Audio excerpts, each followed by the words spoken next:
欢迎收看3分钟系列平面的教学，我是大大，不要废话，马上学会 ，Let's go！ 今天要来教大家一个声音的效果，我们先来看一段影片。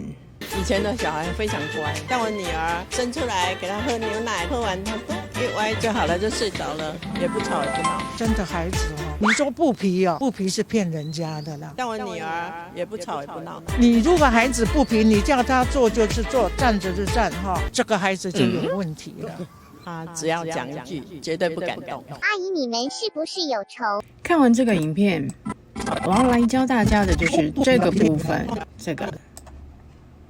像我女儿也不吵也不闹。你如果孩子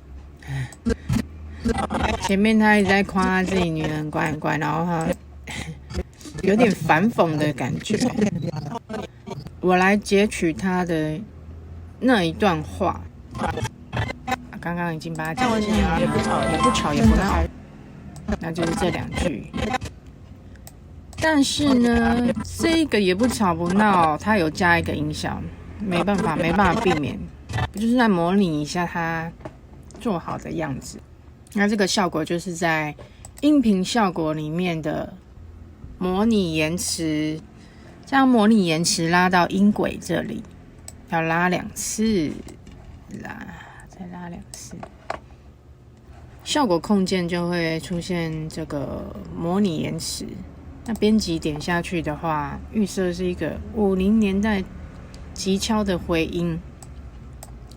那我刚刚有试过，这个声音就有点类似他做出来的声音。那这边下拉选单有其他的效果，你们都可以自己试看看，看是什么感觉，效果什么样呢？来，像我女儿也不吵也不闹，真的有点小声。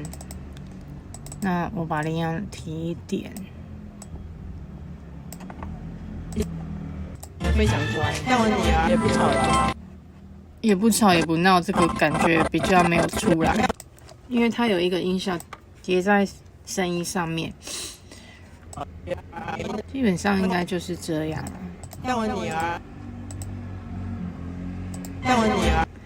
那这个反讽的回音效果就是这么简单。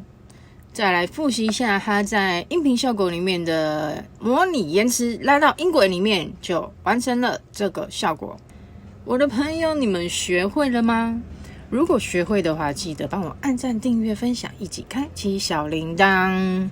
再会啦，拜拜。